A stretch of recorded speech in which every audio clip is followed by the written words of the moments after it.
usual piece of programming, I am going to actually give the mic to Fareed, who's going to introduce our film today. Those of you who've been here this semester have, you know, learned to appreciate Fareed's like incredible, rigorous comic stylings. And so I think you will be very, very happy to see Fareed today. Do you want one of the mobile ones or? Come, come, come. All right. So, ladies and gentlemen, Fareed.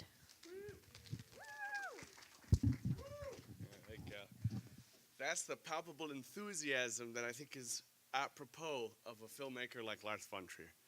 So let me, usually you see the back of my head, so I'm going to try to make it worthwhile to look at me in the face for a moment. My students sort of know they have a tendency to go into a stream of consciousness for like 45 minutes. So I will try to reduce the Jack Kerouac dimensions of this little introduction as best I can. How many people have seen a Lars von Trier movie? Nice, we're at the PFA. Okay, but let me, for the sake of argument, let me just try to remove some trepidation that people might have surrounding Mr. von Trier, because oftentimes he can be seen as a sort of cinematic bad word, the provocateur, the person who says things without thinking and is banned from Cannes. And then when Fareed asks him to come to his section to talk about his movie, says in an email, Fareed, I'd love to come, but I don't do public statements anymore. I know, it hurt me right here. So basically, I'm trying to grapple my head around this. Because what do we have? We have a filmmaker who's been considered to be a flagrant anti-Americanist without nuance. In a critique of Dogville, a sort of look at America and its troubling past, in relation to many things. A critic for Slate said, in the first moments of the film, von Trier gives us the finger. And you're like, whoa, hello, hey, von Trier. And then he writes, and I'm reading from my scrawl, okay. The critic then writes, and I wanted to give the middle finger right back to him. And you're like, whoa, who is this filmmaker? And so there is a tendency to think of him just as a provocateur or brazen, without any depth. But I think if we think about this filmmaker for a second, a filmmaker who in his career produced the influential Dogma 95 manifesto, which basically set a parameter of limits on what cinema should be, to be authentic, to be re-enchanted, to break away from the commercial stylings of Hollywood. This was a man who knew you needed to close down your vision in order to see cinema anew. But that's not to say that the filmmaker has been trapped by his own vow of chastity, as he called it.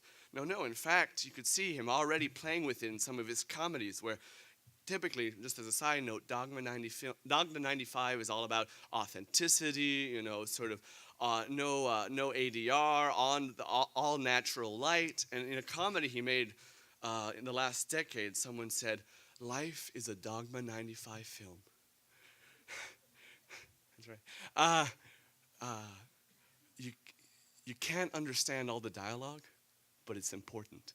And so that's all to say, this is a guy who's even fighting against his own limits. And what we have is a filmmaker who's been called everything from, anti-American on one end to misogynistic. It should be noted that in his press material for the intense, let's say, Antichrist, he compared himself with Alfred Hitchcock, adopting the profile.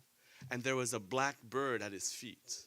And so he knows who also, in our class, we've had many misogynists or people that have fought against that title in interesting ways. And this is a filmmaker that constantly fights, that constantly does battle with both what cinema can do and at the same time what his reputation is. And oftentimes he finds a brilliant encapsulation of art, and there's real depth there. Here in Five Obstructions, we have a film that does many things, but it's a sort of a pseudo-documentary where von Trier puts limits on his idol, But it's not like a supplicant, like, oh, idol, you're great. Von Trier takes more the position of a Faustus, of a devil.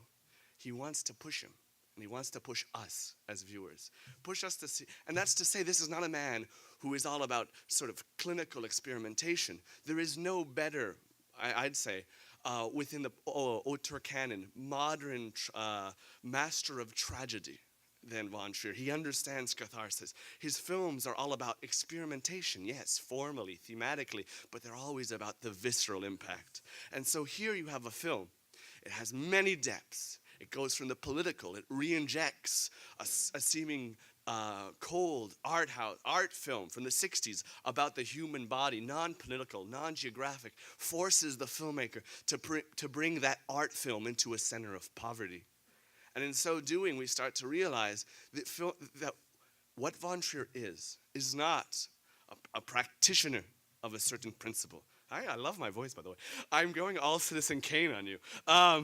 The people. No, wait, sorry. Hi. No, but that's all to say that I think when we're looking at Von Trier, when we're exploring this filmmaker, when we might have sort of tendencies to see him as the simplistic provocateur we have, I would invite you to remember this quote that both buttresses that sentiment and also perhaps allows us to think all this anew. He says, after the Dogma 95 movement, that no. My principles are not Dogma 95. No. My principle, my only principle, he says, is to be contrary, is to fight against the grain. And so I invite you to look at a filmmaker after we've seen the broad history of film. We've seen Citizen Kane play with it, play with visual dynamism. We've seen Ozu try to capture the quotidian anew. We have a filmmaker here that asks us in this last moment, in our last film, to say, all right, we've seen the broad history. We've seen our icons. Now let us be contrary. Let us see what it's like to work within limits in a time of digital cinema. And perhaps within that space of seemingly open creativity, when we put the walls around us as artists, then we start to see the cinema again with a whole new light. And it's at that point, perhaps, that the cinema's subversive depths, as well as its enchantments, can be seen again afresh. Thank you so much.